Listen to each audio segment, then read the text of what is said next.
Hay pocos placeres en la vida como hablar con gente interesante. Hablar con gente interesante es uno de los grandes placeres que hay. Y es un poco la lógica que traemos en estas entrevistas, serie de entrevistas que hemos estado haciendo con actores locales, nacionales e internacionales en El Ciudadano. Bienvenidos amigos a esta entrevista con Enrique Glockner, secretario de Cultura del Estado de Puebla. Enrique, bienvenido, muchas gracias. Julián, muy buenas tardes, gracias. Pues don Enrique, cuéntanos un poco acerca de quién es Enrique Glockner.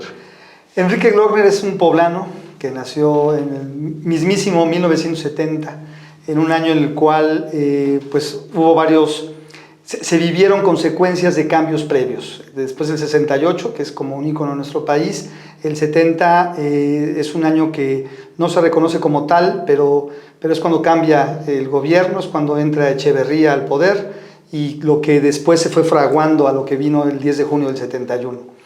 Yo nací en ese año, que también fue el Mundial de México, y bueno, pues he crecido toda mi vida en Puebla, me he desarrollado aquí. Primero estudié la carrera de Contaduría Pública, que fue como una especie de rebeldía a mi familia, ¿no? Todos venían de las humanidades, entonces para mí una especie como de acto de rebeldía fue haberme metido a estudiar Contaduría Pública, pero también fue una vocación que adquirí con el tiempo y que le fui encontrando otro sentido. ¿Un error haberlo estudiado eso? No, los errores yo creo que en general no existen, ¿no? Existen las formas de hacer las cosas y luego las vas corrigiendo de alguna manera y hay que irle sacando provecho a todo, pero lo que sí, como acto de rebeldía, que digo yo, se volvió también una vocación de lo que fue después la parte educativa. Trabajé 12 años en la Universidad Iberoamericana, de donde egresé, Campus Puebla, y donde pude llevar la contaduría de una manera distinta, ¿no? En la docencia, en la práctica docente.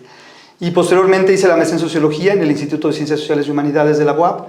Ahí pude ver otras cosas que me abrió otro horizonte, otro mundo, y que pude después combinar y llevar a la vida profesional durante los años siguientes. Y ahora Enrique Glockner, en un sentido más coyuntural que de profundidad, Enrique Glockner es secretario de Cultura del Estado de Puebla y asumes el cargo quizás a un poco más de un año de que finalice la administración. Uno, ¿por qué tomar un cargo en estas condiciones? ¿Por qué asumir esta responsabilidad? ¿Qué le encontraste atractivo a un puesto así? Y dos, ¿qué prioridades hay en esta administración para la Secretaría de Cultura?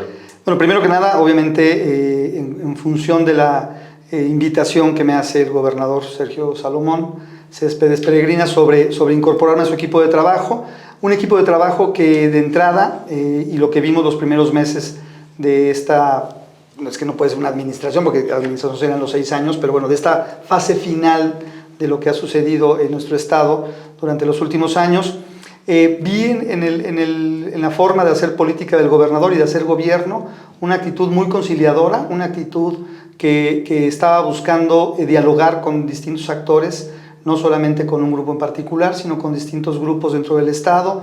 Vi un gobierno de mucha apertura. Vi en su momento, y por eso acepté la invitación en función de sumarme a un equipo de trabajo y a una visión de gobierno que obviamente tuviera empatía con lo que yo pienso y lo que yo hubiera congruencia.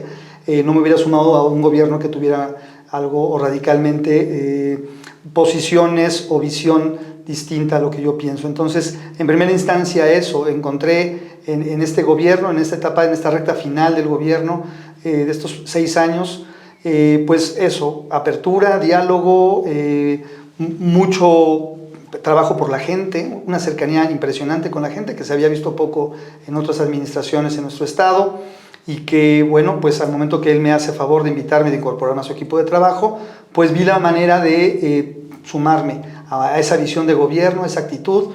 Yo he dicho muchas veces que posiblemente la corrupción no solamente es robar, sino también hacer algo o sumarte a un equipo de trabajo en un gobierno cuando no sabes lo que estás haciendo, ¿no? Cuando no eres experto o no tienes esa vocación. ¿Y si te sientes experto y saber lo que estás haciendo en la Secretaría de Cultura? Llevo muchos años trabajando.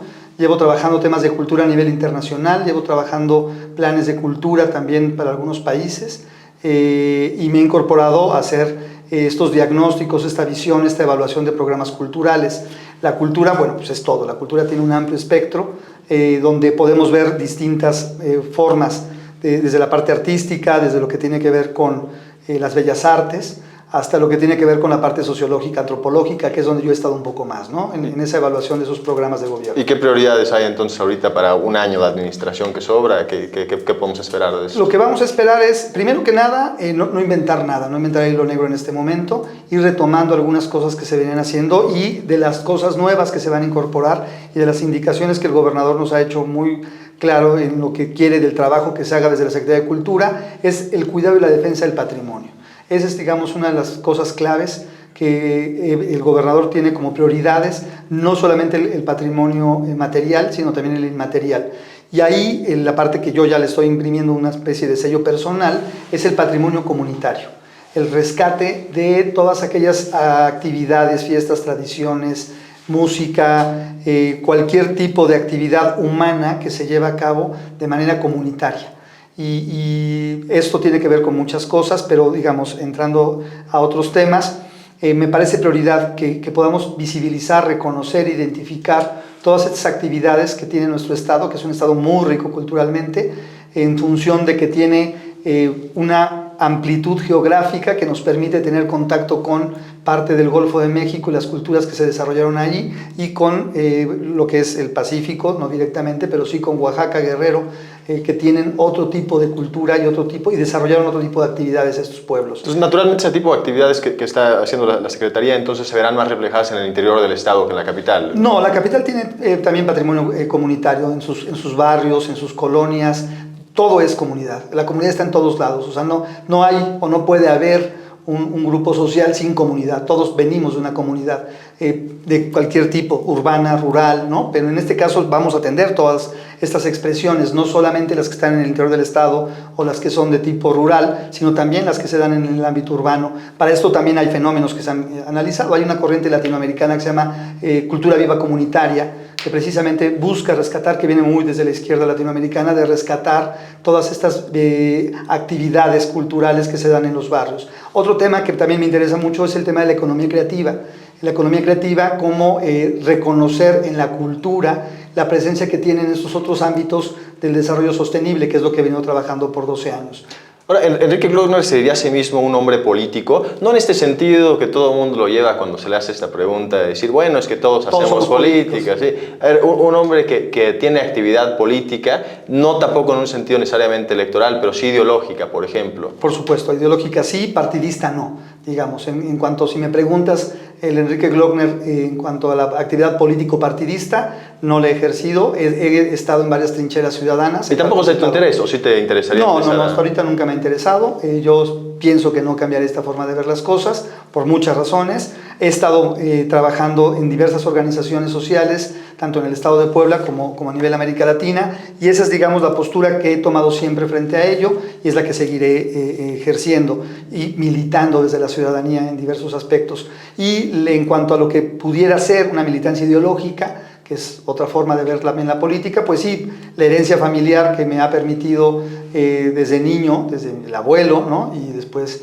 el padre, la tía, los hermanos, siempre evidentemente hemos estado más vinculados a una izquierda que ha tenido, bueno, decíamos hace un rato, dentro de lo que es nuestro país, pues distintas etapas y distintas formas de manifestarse. Ahora, realmente esta pregunta era para introducir otra, que es, a ver, yo entiendo esta administración no únicamente, o cualquier administración perteneciente a lo que el presidente llama la Cuarta Transformación, no únicamente como una administración de estas que vienen y van, sino también como un proyecto político. Eso es un proyecto y una visión distinta de nación, el mismo presidente así lo explica. Entonces, al formar parte de un gobierno que es parte de esta visión diferente, que se asume a sí misma como un movimiento social y con una visión a más a largo plazo y de una forma distinta de hacer las cosas, ¿hay espacio para desde la cultura poder hacer una Secretaría de Cultura o actividades que correspondan justamente a esta lógica político-ideológica? Estamos en ello. Por supuesto que tiene que haber cabida en cultura, no porque sea la principal o la más o la menos que otras secretarías, pero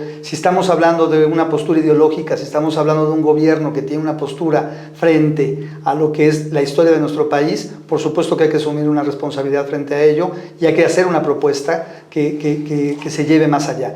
Estamos trabajando en ello, no quiero adelantar albricias, pero sí estamos vinculándonos con algunas reflexiones nacionales que están muy vinculadas a la 4T y que pensaríamos estar haciendo desde la Secretaría de Cultura esta visión de un gobierno que evidentemente busca estar cercano a la gente, busca visibilizar más a quienes han sido olvidados por muchos años y que por muchos cientos de años, y que por supuesto tendría como alcance el generar una visión distinta de país, de nación. Eso sin duda, y repito, en cultura se irán construyendo en este corto tiempo, porque es a poco, nos queda poco más de año 3 meses, pues tendremos que hacer cosas que vayan pensándose en sentar la base de lo que vendría después de esta administración. Claro. Y más allá de esta administración o su trabajo en particular, como experto en asuntos culturales y la difusión y promoción de ella, a ver, quizás la pregunta va en querer saber, usualmente el argumento de la derecha, o algún argumento que yo he escuchado, es decir que la cultura o invertir en cultura no es una buena inversión, no hay un costo-beneficio, ¿no? Es a fondo perdido siempre todo, y por lo tanto quizás hay que reducir el presupuesto hacia allá, o no debe ser una de las acciones prioritarias de gobierno, porque no es algo que materialísticamente se pueda tener algún capitalizar, justamente. ¿Cuál es la respuesta entonces, o qué debiera hacer la izquierda de forma distinta, o cómo podemos contraargumentar a esto, quizás? Bueno, primero que nada, que eso es exactamente lo contrario que hay que hacer, ¿no? Segundo, también la falta de visión a veces cuando hablamos de cultura, un poco lo que decía hace un rato, a veces cuando hablamos de cultura lo reducimos solamente a las expresiones artísticas, a las 7 bellas artes, que no está mal, eso hay que fomentarlo, hay que enriquecerlo, es alimento para el espíritu, pero entender que la cultura es toda actividad humana, que en la cultura se puede entender desde el lenguaje, la comida, la forma en que vestimos, por qué cantamos las mañanitas en México, que es el único país de América Latina que lo hace, por ejemplo, y que llama mucho la atención en otros lugares, hablar de mezcal, tequila, en fin, pulque, o sea, hablar de todas estas cuestiones que nos hacen y que nos dan identidad, todo eso es cultura. Entonces, negar eso, pues es negar quiénes somos, es negar la identidad misma. Pero quizás la derecha no hay que negarlo, simplemente el gobierno no se debe dedicar a ello. ¿El gobierno qué está haciendo con eso? Que sigan los pueblos originarios con sus propias tradiciones, que siga cada quien en lo suyo, es algo que no requiere una intervención presupuestal por parte del gobierno. Es tanto como decir que el gobierno, bueno, es la mano invisible, ¿no?, del mercado, y reducir la actividad gubernamental a un asunto de mercado, ¿no? Eso es muy reduccionista. Eso me parecería, pues sí, bueno, no me pareciera, me parece, porque sé que existen estas posiciones. El negar todo un debate teórico-político de muchos miles de años y restarle la posibilidad a la gente de participar activamente en lo que es para un servidor público una obligación, que es rendir cuentas a quienes estamos obligados a decirles qué estamos haciendo y por qué lo estamos haciendo. Entonces, si el recurso público se vuelve solamente para obra pública o se vuelve solamente para ciertas actividades económicas, repito, estamos reduciendo la capacidad de un gobierno, no solamente de ayudar, apoyar, coadyuvar, hacer que crezcan, impulsar, permitir que los habitantes de un país tengamos la misma plataforma, ¿no?, que es un poco lo que busca la 4T, o sea, el que no tengamos distintas posiciones a la hora de salir a la vida, de como jóvenes tener menos oportunidades que otros, sino que todos tengamos las mismas oportunidades, ¿no? Entonces, en ese sentido, pues es reducir esa posición. Y por supuesto, yo sé que en muchos casos desde la derecha se plantean estas posturas, como otras más, con las cuales por supuesto que no estoy de acuerdo, y que bueno, he respetado a la gente que las dice, simplemente no hablándolas, ¿no?, para no tener que entrar en debates que a veces no llevan a ningún lado, pero por supuesto que mi postura no está por ese lado. En una cena, si en un escenario planteáramos, estás en una cena con unos cócteles, algunas personas ahí, todos académicos o pertenecientes a este tipo de espacio, dedicándose su actividad laboral a esto. ¿A la cultura en particular? A la cultura, sí, a este área de estudio en general, en la que usted es experto. ¿De qué se habla? No en un sentido de que hablarían de sus hijos o del trabajo o en un sentido así, sino de qué se discute en este tipo de ambientes, de qué hablan en la academia, cuál es el tema, de qué se está discutiendo, qué es lo que los está apasionando en este momento a quienes están en este área. Pregunta interesante. Mira, el grupo del que vengo es un grupo que tenemos presencia en Iberoamérica, que se ha ido construyendo pues un poco de manera sin quererlo, por decirlo de alguna manera. O sea, no quisimos hacer un grupo. y poco a poco nos hemos ido... Son los mejores grupos. Son los mejores, los que se dan de manera espontánea. Nos hemos ido encontrando en distintas actividades, seminarios, encuentros, congresos, y todos tenemos una trilogía, que es de la que hablamos mucho, que es ciudad, cultura y desarrollo.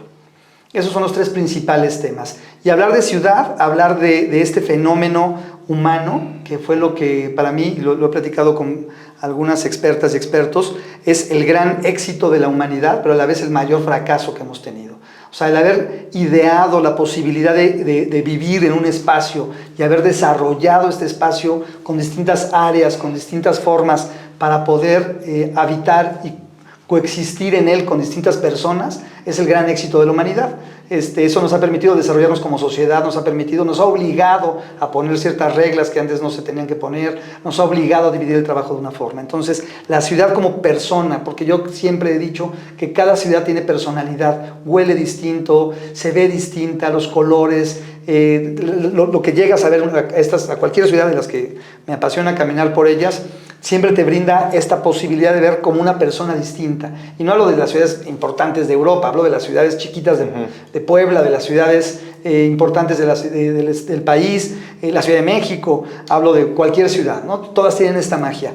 Hablar de cultura, evidentemente hablamos de esto que estoy diciendo, las actividades que se desarrollan en los territorios, a partir de las distintas comunidades, de las distintas manifestaciones y cómo esto les permite no solamente expresarse, sino también marcar una postura política también. La cultura también tiene esa virtud de dar una batalla, una lucha en muchos casos, y a partir de la cultura o de ciertas expresiones artísticas se han dado luchas sociales y se han manifestado. Va a haber aquí en Puebla pronto, ya daremos la información, un encuentro de teatro del oprimido, por ejemplo, que es una de las formas como en América Latina se han desarrollado estas expresiones y se han vuelto maneras combativas de protestar y de pelear contra la injusticia. Y hablar de desarrollo es esto, ¿no? Siempre que hablamos de desarrollo sostenible, pensamos en lo económico, en lo político, en lo social, y siempre nos olvidamos que la cultura tiene que ser un elemento, tiene que ser un elemento importante, porque al hablar de desarrollo sostenible hablamos de actividades humanas que han afectado o favorecido las otras tres dimensiones que se habla de desarrollo. Entonces, entender que la cultura como fenómeno humano y como práctica cotidiana debe ser uno de los elementos que le dé forma a estas otras tres dimensiones del desarrollo. Entonces, hablamos mucho de esto, las personas con las que convivo, tengo amigos en Bogotá, en Medellín, en Buenos Aires, en Santa Fe, Argentina, en Córdoba, en Madrid, en Bilbao, en muchos lugares, en Cuenca, Ecuador, en La Paz, Bolivia, o sea, con todas estas personas con las que tengo oportunidad, en Santiago de Chile, hemos tenido en Peñalolén en particular, la directora del Centro Cultural de Peñalolén es parte de esta red de ciudades que hemos ido construyendo y con las cuales hemos ido desarrollando pues una especie así como de ideología, pero también de postura de cómo debe la cultura de meterse en el ámbito territorial y en la parte humana. Cuando tuve la oportunidad de sumarme a este gobierno, lo primero que hice fue, en uno de los chats que tenemos, agradecerles y decirles de todo corazón, sin ustedes no sería, esto no sería posible, ¿no? O sea, sin duda, el camino que he tenido con todas estas personas, que me ha permitido aprender y entender las cosas, es lo que me permite hoy día decir, sí acepto un cargo para el cual estoy preparado y estoy totalmente capacitado para llevarlo a cabo sin ningún problema. Claro, sí, el conocimiento no se puede construir en un vacío, ¿no? O sea, si no lo construimos en amistad, en relaciones personales, no va a ningún lado. Estaba teniendo una discusión la semana pasada con algún amigo acerca de un planteamiento que hace la derecha gringa mucho, yo lo he escuchado mucho de ahí, cuando mencionan que existe una guerra cultural que se está librando hoy. Hablan de ciertos elementos como la teoría crítica, el marxismo cultural, y que realmente estamos viendo una guerra cultural entre la izquierda y la derecha para pues, justamente después poder ganar la batalla económica, ¿no? Pero que primero hay un esfuerzo, principalmente la derecha hace la crítica en Estados Unidos, de que la izquierda está utilizando la cultura como un instrumento para poder después tomar el poder. Ahí discutíamos sobre si eso sucedía o no, qué diagnóstico hacíamos. ¿Esto es algo que sí es factible? ¿Cómo lo entiendes? Así a simple vista no visibilizo esta manera de ver una guerra ideológica.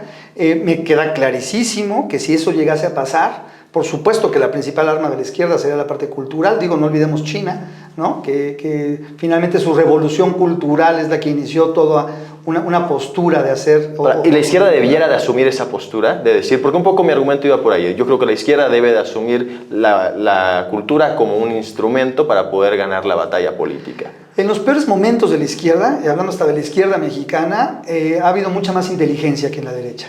La derecha a veces carece de argumentos y se sabría, yo creo, en este caso hablando de la derecha de Estados Unidos, yo creo que sabría o pensaría le tendría que quedar claro que si la batalla va a estar en ese terreno la van a perder. Tal vez ese es el miedo que tienen y por eso están asusando, como acostumbra mucho la derecha, amenazar y asustar para meter miedo. Sí. Pero sí es un fenómeno que sucede no solamente en Estados Unidos. Estados Unidos lo plantean muy bien, pero a ver, Lili Telles habla de eso. Dice que las pañoletas que ponen ahí en el Senado no se deberían de permitir, que hay ciertos instrumentos ideológicos. De la derecha de la que hablamos, ¿no? Sí. De una derecha que no tiene contenido, no quiero decir ideológico necesariamente, porque lo tendrían en lo que ellos piensan que están librando como batalla, pero les faltan muchas ideas. O sea, sí, la izquierda la derecha, perdón, es muy corta en eso. No se enriquece, no lee. Tenía un muy buen amigo español que en su momento fue franquista y que después reflexionaba sobre ciertas ideas y decía, pues es que es obvio, la derecha es intelectual y la derecha pues muchas veces es muy ignorante, ¿no? Entonces, no hablo de toda, pero muchos... No necesariamente la izquierda debería asumir la cultura como un instrumento político. Tú dices, mejor no, creo que tenemos elementos para ganar la batalla política por otro lado y que la cultura se mantenga apolítica de alguna forma. A ver, las batallas ideológicas se tienen que librar con cultura, porque, repito, si estoy planteando que la cultura es cualquier actividad humana, hacer política es parte, o sea, la cultura política de nuestro país está permeada. O sea, lo que nos heredó el PRI, de alguna manera, yo siempre lo he dicho, lo más terrible que nos hizo el PRI fue heredarnos una cultura política y unas prácticas políticas que lamentablemente no se han podido erradicar y que lamentablemente se han metido como bacterias, como virus en muchos partidos políticos y están reproduciéndose esas prácticas de cultura política. O sea, la cultura, repito, bajo esta perspectiva es todo aquello que responde a una práctica humana. Sí, claro, pero desde la actividad, por ejemplo, de una Secretaría de Cultura. O sea, yo sí creo que, por ejemplo, impulsar actividades tradicionales que han sido olvidadas, al final termina privilegiando a la izquierda. La derecha preferiría que dejen de existir. Sí, claro, y meter Mickey Mouse en todos lados. Claro. O difundir actividades pseudoculturales que carezcan totalmente de un contenido y que nos lleven más bien a un vacío, ¿no? Y en ese sentido, por supuesto que lo que estamos fomentando es lo comunitario, la célula de una sociedad. Y por supuesto que eso es lo que ha hecho siempre la izquierda. O sea, la izquierda no va por la parte masiva, ¿no? el trato, sino más bien la recuperación de lo comunitario, de lo individual, y eso, hacerlo en un colectivo y eso ponerlo al servicio de los demás, ¿no? Claro. Quizás la última pregunta, una pregunta que siempre me gusta hacerle a gente interesante en esta lógica de esta entrevista, es, más allá de la Secretaría de Cultura, más allá de esta actividad en particular, sino en este sentido más de la academia y de estos grupos de los que estábamos hablando que se dedican a esto, ¿qué es la siguiente gran cosa que viene en términos de la cultura, de cómo la concebimos en la administración pública? ¿O qué es el siguiente evento o lo siguiente que va a suceder? ¿Como persona? Pues, o lo que está pasando ahorita. O sea, más allá de que me digas es que vamos a hacer un encuentro regional de Latinoamérica, no eso, sino en un sentido más amplio. O sea, en el cómo entendemos la cultura a nivel mundial, hacia dónde está yendo la tendencia, va a llegar más tecnología para poder hacer cosas diferentes. ¿Qué es lo siguiente que viene? ¿De qué se habla en la punta de la vanguardia académica de esto? De esto, mira, te voy a responder con una reflexión que hacía hace un rato. Cuando yo estudié la licenciatura, que les comento que soy contador público, mi tesis fue sobre el Tratado de Libre Comercio. Obviamente estamos hablando del 91, que fue cuando terminé la carrera. El Tratado de Libre Comercio, si recordamos, se firmó en 94, entró en vigor en 94. Me tocó todas las negociaciones. Y cuando yo planteaba en algunas charlas que daba ya yo como docente en la universidad sobre todas las desventajas que planteaba el Tratado de Libre Comercio frente a lo que como país íbamos a enfrentar, de entrada decía, pues a ver, la economía de Estados Unidos es 25 veces más grande que la mexicana, o sea, ya hay qué más desventaja que ello, ¿no? Y de ahí había 40,000 desventajas jurídico-regulatorias que nos iban a afectar en muchos sentidos. Y cuando me preguntaban, ante ese escenario tan nihilista y tan negativo que yo planteaba, decían, ¿qué va a hacer México? Y yo decía, tenemos una herramienta y un arma que no tienen ellos y que contra eso no pueden. Y siempre se los dije, es la cultura.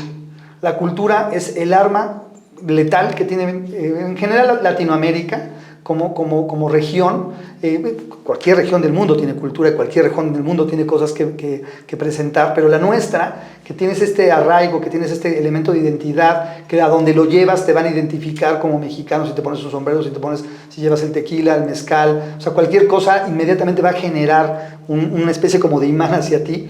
Entonces, ¿qué viene? Bueno, yo lo que creo que debe de venir es eso, el reconocer, identificar, preservar el patrimonio intangible, el patrimonio comunitario, también el tangible evidentemente, pero buscar los mecanismos de sentirnos orgullosos de lo que somos y de quiénes somos y por qué estamos aquí. Yo creo que eso es lo que tendría que venir, hacia donde tendría que ir cualquier movimiento cultural, ¿no? El visibilizar y fortalecer toda esta fuerza, perdón la redundancia, que tenemos como mexicanos y bueno, en nuestro caso como poblanos, digo, ya empiezan los regionalismos, pero pues ¿quién tiene la comida que tenemos nosotros, no? A ver, échenme más grandote para ver cómo nos va, ¿no? O sea, siempre hay algo de qué presumir en este país por región y para decir y sentirnos orgullosos de eso que somos. Si la izquierda gobernara el mundo, quizás la prioridad número uno debiera de ser que no hubiera una sola persona en este mundo que muriera de hambre. Esa quizás debiera ser el punto fundamental de la izquierda. Y había un escritor español que alguna vez en un ejercicio decía que si él estuviera en la cárcel más fría y desolada de Siberia, no pediría un pan, sino que pediría medio pan y un libro. Porque no solamente de pan vive el hombre, sino también de cultura. Entonces, quizás la izquierda también debería de transitar a no solamente asegurarnos de que ya en este país y en el mundo a nadie le haga falta un pan para comer al día, sino también un libro para poder consumir, porque no solamente... O una película que ver, o una obra de teatro, una danza. O ya un TikTok de gran calidad o algo en ese sentido. Así es. Pero no solamente de pan vive el hombre, sino también de cultura. Muchísimas gracias, doctor Enrique Glockner. Al contrario, un gusto estar con ustedes, de verdad. Gracias, es tu casa. Buena tarde.